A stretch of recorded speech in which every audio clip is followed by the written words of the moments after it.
¿Qué pasa, mi amigos? Nima here. Today I want to talk about an interesting situation that has happened around the Nintendo Switch Online and probably the online expansion pack. I'm not exactly sure. These are just leaks and rumors and things of that nature, but I can say that this has been building up for a little while. A lot of people have noticed that after the Nintendo Switch Online expansion pack had come out and it announced it was going to do N64 games and Sega Genesis games, the big concern really was how consistent they would be. And a lot of people thought they were asking a lot of money for, let's say, a service that has been inconsistent to say the very least. Also incredibly lackluster. You would definitely have to give them that it's been, I don't know, it good and bad. When you look at the NES and the SNES, sure, they've released some really good games, but for arguably the better part of a year, SNES and NES got garbage, with maybe like just a few bright spots here or there. So people weren't really gung-ho about giving Nintendo more money on the promise of N64 games and Sega Genesis games, especially since a lot of those Sega Genesis games have already been released, and the N64 games we weren't really sure about, and we thought, well, we were going to get them like maybe once every couple months. How are they going to do this? But Nintendo really did live up to their promise, and we've been getting N64 games like regularly. So that leads to another issue though, as the N64 has a pretty limited catalog, and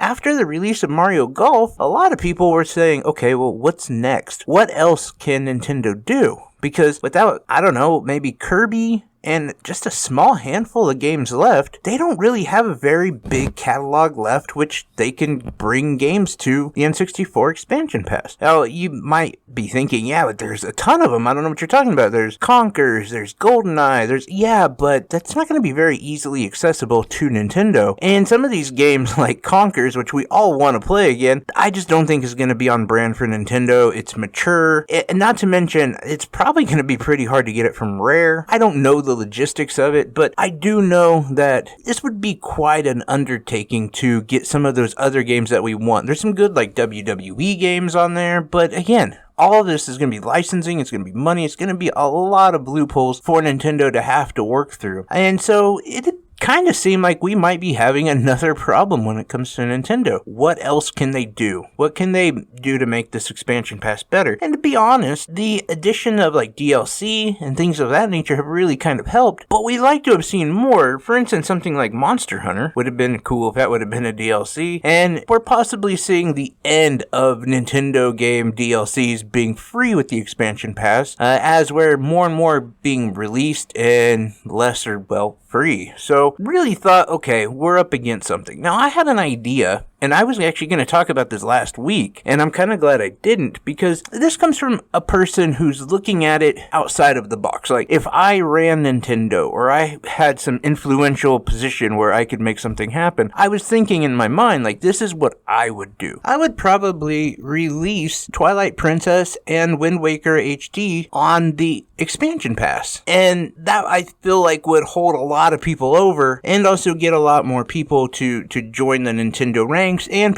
like Legend of Zelda fans to stop complaining about Nintendo not giving enough love to the Legend of Zelda. That was my idea. Like, I figured that might be easier than doing anything else, and also really kind of just stir up the ranks as far as content for the new expansion pass. And just when it looked like there may not been very many options for Nintendo, this leak appears, and Twitter, the internet, everything broke. Everything went crazy yesterday talking about this leak, as there's been some screenshots and a video, I believe, of an emulator that has been tied with the Nintendo Switch Online expansion pack. Now, this emulator is called Sloop, and it runs Game Boy games. Game Boy Advance, Game Boy Color. And people like Nate the Hate, who are very tied in with a lot of like the Nintendo insider stuff and know a lot of video game stuff, and Nate the Hate specifically is pretty trustworthy fellow. He confirms it, like, yes, this is legit, this is from Nintendo, this is a legit leak. Now, just because he says it though doesn't mean that's gonna happen. Nate the Hate's cool, I listen to his podcast, love him, but he also talked about the Wind Waker Twilight Princess double pack coming out last year, and well, see where that's at. So again, take it with a grain of salt. But the thing is we've seen some very interesting things tied in with this, as the screenshots do show an array of games. It actually shows it running, and it shows things like anti-aliasing, some screen glare issues, other other upgradables. We'll put it that way. I am not tech savvy, as you can tell, but other things that are going to make these games pop and look prettier. Like I said, the games that we've seen so far are an array of Pokemon games, from Pokemon Pinball, Pokemon Trade, Pokemon Ruby, Sapphire, Golden Sun. A lot of different Golden Sun games that have been like Golden Sun Lost Age and Mr. Driller, which Mr. Driller rules, by the way. Different Mario Brothers games, including the original, as well as there's a screenshot of them playing like the Mario vs. Donkey Kong game, and F-Zero, Tactics Org, which that really ties in with a lot of stuff going on with Tactics Org, by the way. That's kind of a low-key thing that's been going on, as that has just recently been purchased again, and there's been some other games that have been tied in with it, so there's enough that you would think like they've got a pretty solid launch base. This might be the answer to what they were looking for. How are they gonna, move forward and still pick up subs? Because this whole world of subscription, I mean, unfortunately, it's the way it's going, and these game companies are stuck. Like, if you're Nintendo, you probably have been dragging your feet getting into like some sort of sub situation and haven't really wanted to, but you have to.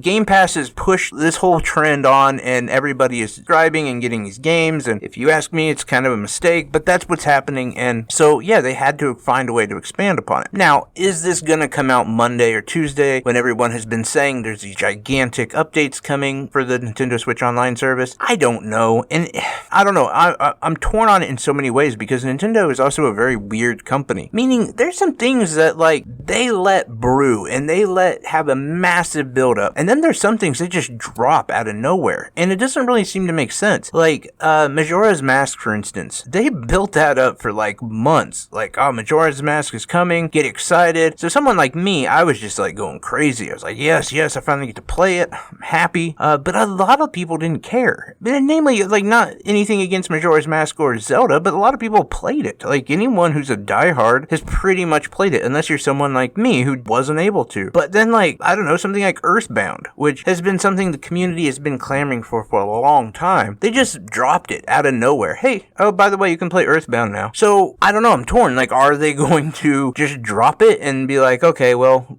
scatter like ants and sign up for our service, or will they hold off for some sort of big showing and big thing? I don't know. And a lot of people have also talked about a possible indie showcase coming later on this week, and like that's when they're going to announce it. I don't know. We're all going to have to just kind of look and see what's going to happen. If you asked me to predict anything, I would say if there is an indie showcase announced, then yes, they probably will announce it and drop it then, or at least, give a time frame. But if we don't hear anything throughout this week, I don't know. I wouldn't have my hopes too high for Monday. Anyway, it's just my thoughts on this situation, and I know it's kind of been something that I'm a little bit behind on, but I really wanted to get all my information, or as much as I could, and to make sure this wasn't some sort of hoax or something, because that comes around a lot. But anyway, guys, that's it for me. I think I'll be doing a Let's Play Pathway. I'll probably be dropping that arguably around the same time as this drops. But just be like a little fun little series of just trying to play it, check it out. I still haven't yet, but it looks cool, and just to tie in with the sales video. Anyway, guys, I appreciate you. You have a good one.